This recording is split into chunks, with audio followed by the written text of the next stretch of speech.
worked hard to try to get myself back to the place where I wouldn't repeat that mistake. Because, I think that's what happens a lot of times.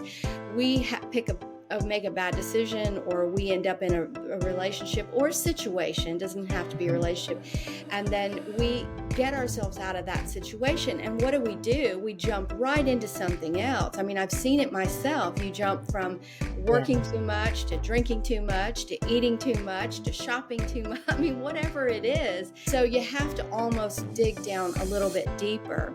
And I started, once I quit drinking, I started asking myself, okay, I had to start dealing with them face to face and sit with them. And that's tough.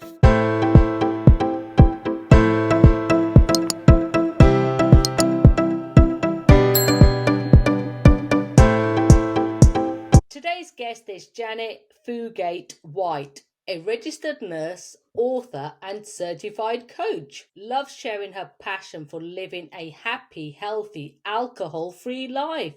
Her story includes a long-term abusive marriage, bout with cancer, self-esteem, body issues, and grief.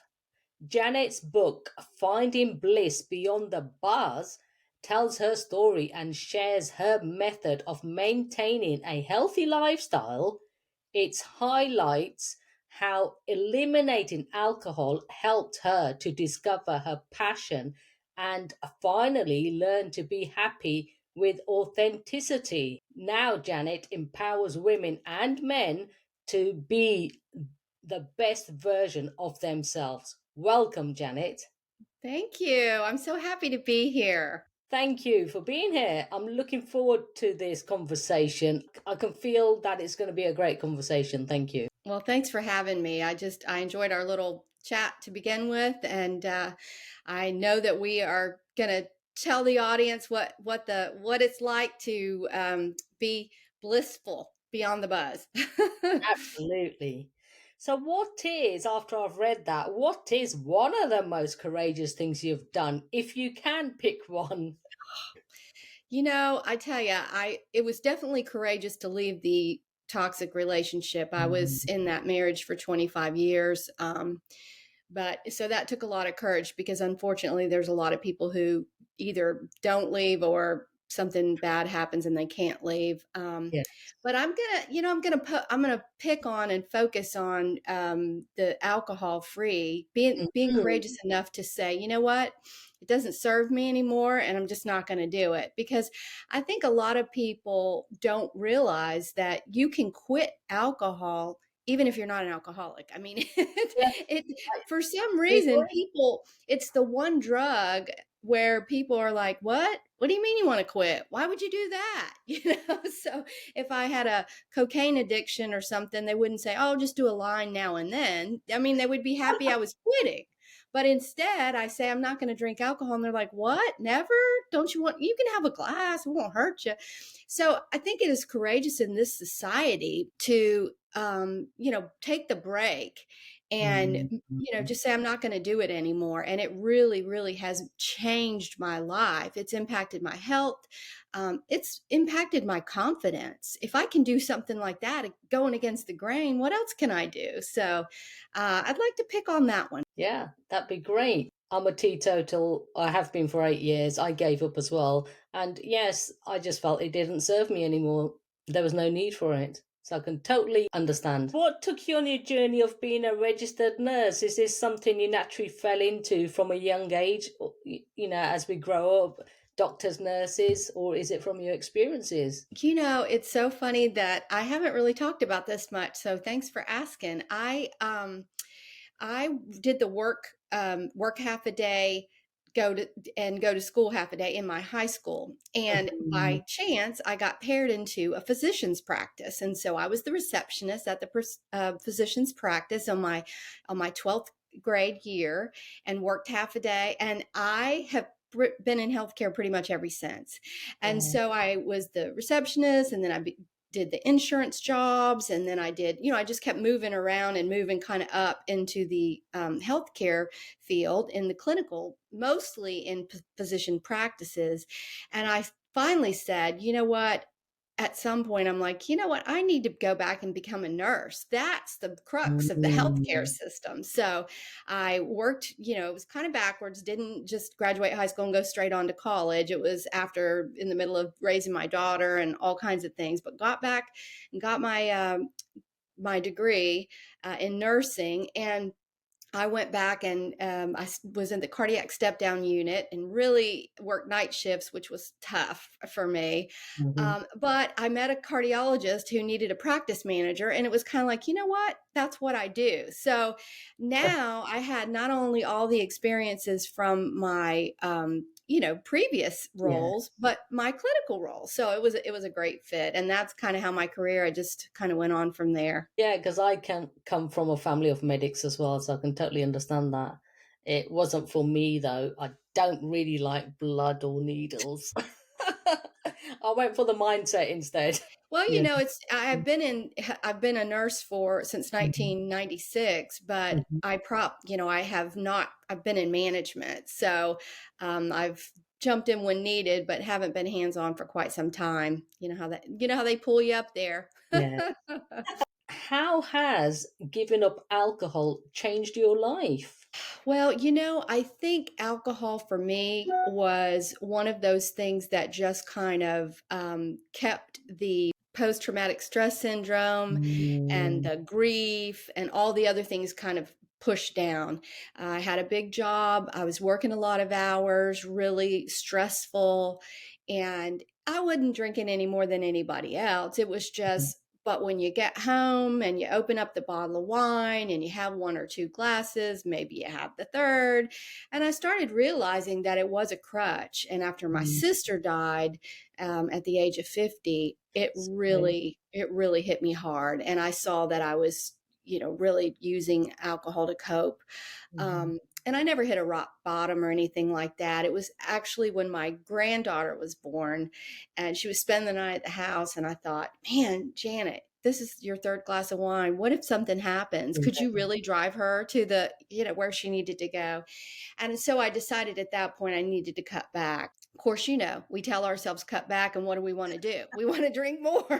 So anything Absolutely. anything we say we shouldn't have, we want more of. Mm. And so I ended up joining a program, 1 Year No Beer, that really kind of was a group of people. And there's a lot of people doing it now. Believe it or not, 8 years ago, you might have been the trend starter. So, but we're all following suit. There's tons of people now who Mm. have chosen to quit alcohol, and having those like-minded people. It's almost like a cult, if you will, because it's like in our society, everything is booze, everything Yeah. is drink. What do you do when you want to get together socially? You go out for a drink. What do you want to do when you go to a nice restaurant? You got to have the wine. Everything is so important, all the booze. Yeah, definitely. You have had many challenges from abusive marriage, bouts of cancer, self esteem, body issues, and grief. Healing is so important. How did you realize and start your healing process? I think it's definitely a journey because after something like that happens, you don't even realize. I was married Mhm. for a long time and I was young when I got married. I was only 19. And so all that negative talk that it was the perfect storm. So I already had self-doubts and body images issues like a lot of Mhm. teenagers do. Then I married somebody who really wanted to control me and had those Mm. negative things. And so he would say belittling, negative comments to me constantly, and they became part of my psyche. And I started hearing his words as my words in my head. And so, it was very difficult. But as I continued to increase my education and I was doing well in my career, that seemed to balance out some. Mhm. Once I finally got away from him, and it was quite the challenge. But once I finally did, I really jumped hard into trying to heal, and that included a lot of therapy. It included a divorce care group. It included a lot of self development, codependent no more books. I mean, I really worked Mhm. hard to try to get myself back to the place where I wouldn't repeat that mistake, because I think Mhm. that's what happens a lot of times. We pick make a bad decision, or we end up in a relationship or a situation, it doesn't have to be a Mhm. relationship, and then we get ourselves out of that situation, and what do? We jump right into something else. I mean, I've seen it myself. You jump from working Yes. too much to drinking too much to eating too much to shopping too much. I mean, whatever it is. So you have to almost dig down a little bit deeper. And I started, once I quit drinking, I started asking myself, okay, I'm getting, I wasn't physically addicted. It was the emotional, it was the raw pain as I would start to feel sad and angry, and all the emotions that I had been stuffing and hadn't felt for so long. I had to start dealing with them face to Mhm. face and sit with them. And that's tough. It's, Yes. we all want to just get escape and get away from these Mhm. bad feelings. Mhm. No one wants to feel like that. And it was dealing Absolutely. through these raw, painful experiences and feeling the feelings that the growth and I think really the healing happened, because I sat with it. I cried when I felt sad, and I screamed when I was angry. And I got through those Yes. emotions. It's still tough. I'm not saying it's a Mhm. ongoing lifelong journey. And I think the key point is there, you sat with it, you allowed yourself to feel them. I think so many people try to avoid them and press them down. And unfortunately, unless we feel them and go through them, that's when the real healing begins. And like you said, it's about breaking these constant patterns we are all repeating. Yes. Yeah, it's so true. And Mm. it does seem like our society's it's easy. It's not just Yeah. the alcohol's everywhere, social media, we've got a million distractions. Yeah, So, but like you say, people can feel uncomfortable about giving up alcohol due to the questioning, why are you doing it? And socializing can become a struggle. What would you say to anyone that does feel like that? well, I think at first for me, it was kind of tough I had all my friends around me drank, and most of them still do. But trying to get my own balance and get my own self-esteem and my own comfort level of, hey, I'm with these drinkers, but I don't drink. So there is a bit of navigation that goes, but Hmm. today we have all kinds of non-alcoholic drinks. I Mm, mean, people don't even have to realize I had a Heineken 0.0 beer the other day, and I was sitting with everyone, and it was funny because we all had our little hoodies on the beer. Nobody knew if I was drinking a real beer or not. And it yes. was almost like I wanted to pull it down and say, but I'm not really drinking. But at first I wanted to blend in. I didn't want people to know I didn't drink. And so that, I think, is to go ahead and do what you feel most comfortable with, because at Hmm. first you may not want to go straight into the bar and order a non-alcoholic drink. You may need a little bit of time.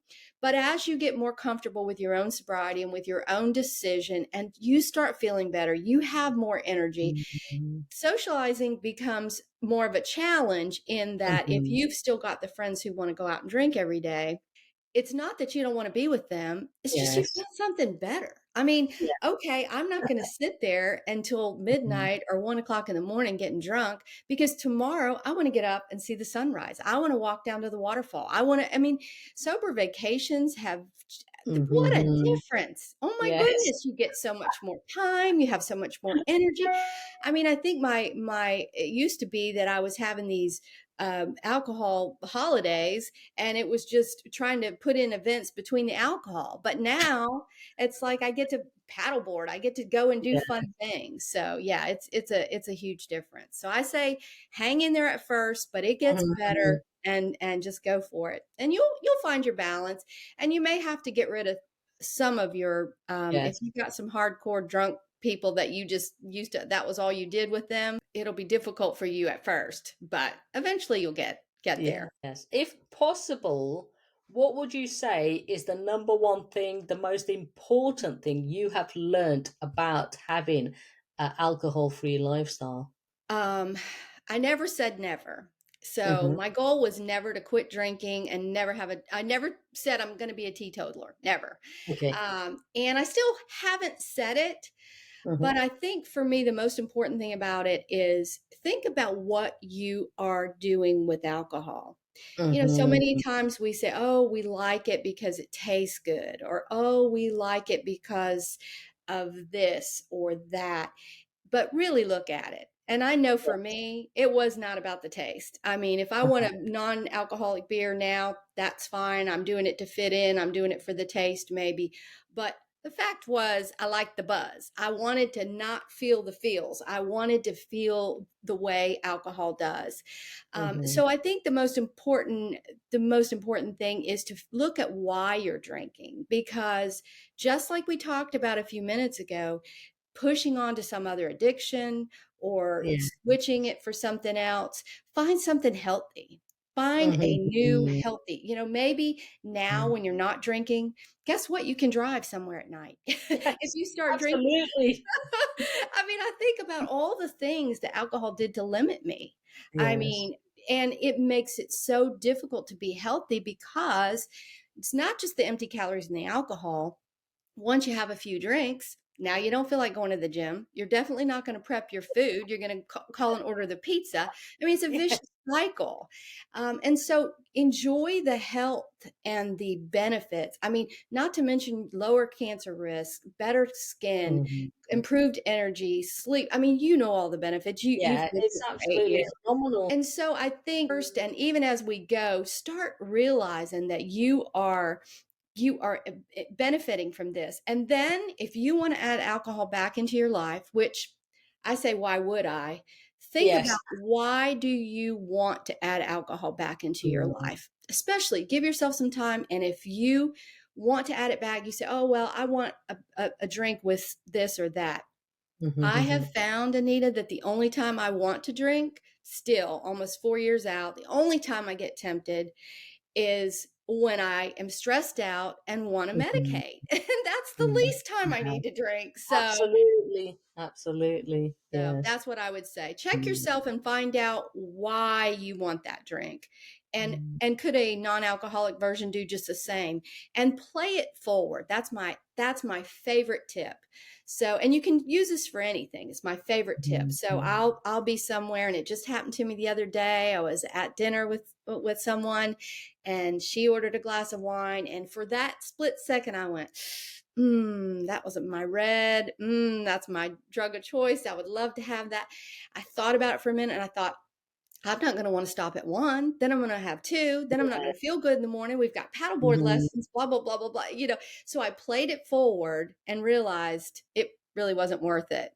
Yeah, and like you say, it is a choice of drug. For some people, it could actually be drugs, it could be food. It is a choice that we've put on there that we're addictive to. So, yeah, it doesn't necessarily have to be something hardcore like drugs or something like that. I mean, for some people, it's just food, some people, it's shopping. There are so many variations. Just Social media is a big understanding one why. now. I mean, we're Yes, all absolutely. addicted to how Yes. many likes did we get? Who commented on our stuff? Yeah. I mean, it, Yeah. it's really, it can be very destructive if we get sucked Mhm. into it, whatever the addiction is. So why did you start Bliss Beyond the Buzz? Oh, this is a crazy story. If you'd have told me I'd have been on a podcast years ago, I'd have been like, "What? I don't even know what a podcast is." Same here.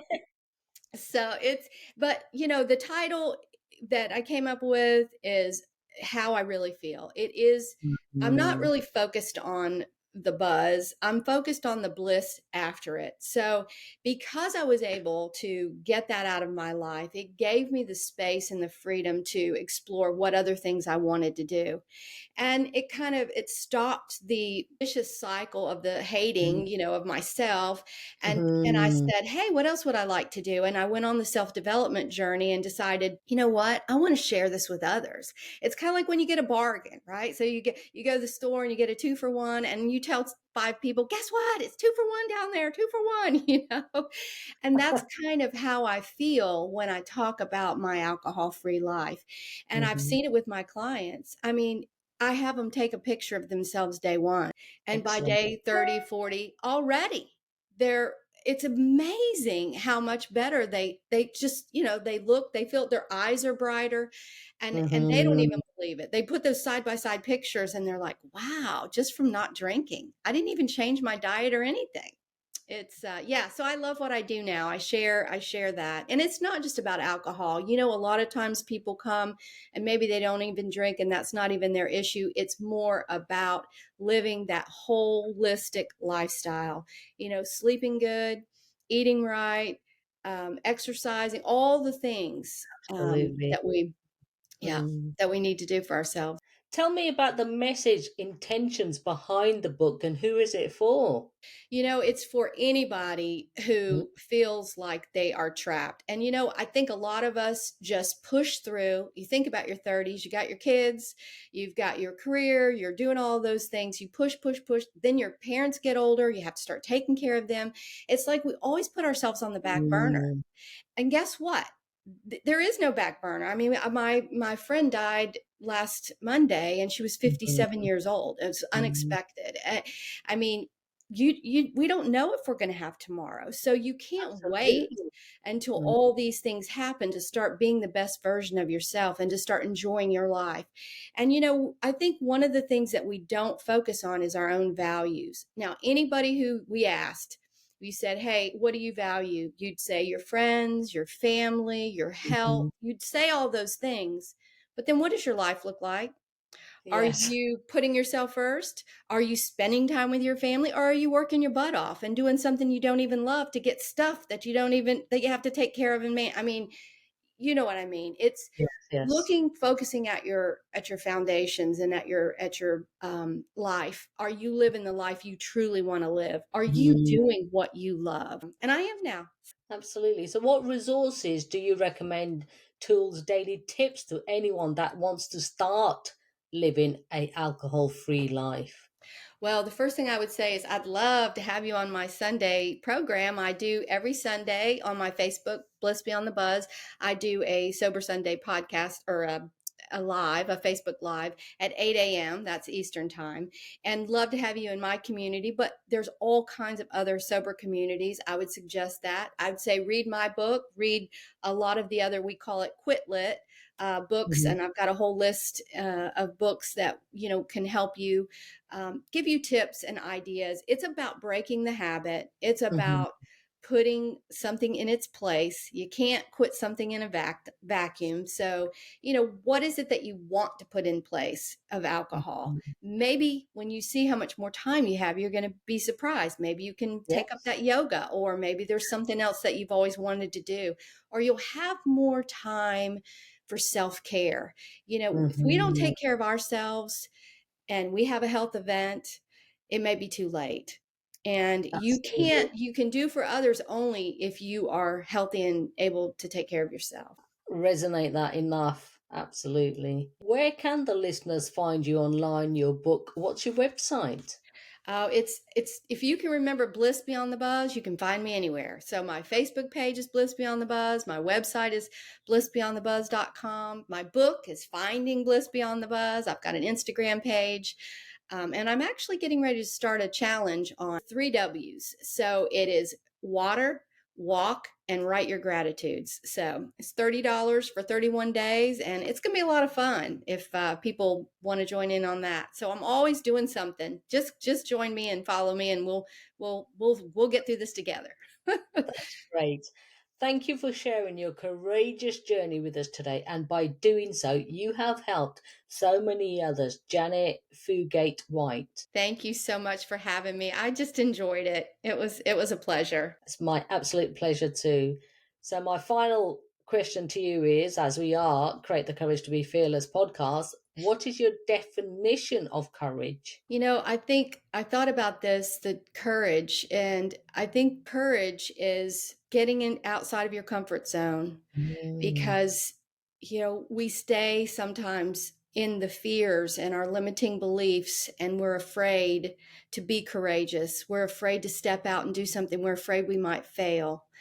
But having the courage to step out and do something that you love, to do something that you want to do for yourself, I think that's courageous. You doing this podcast is courageous.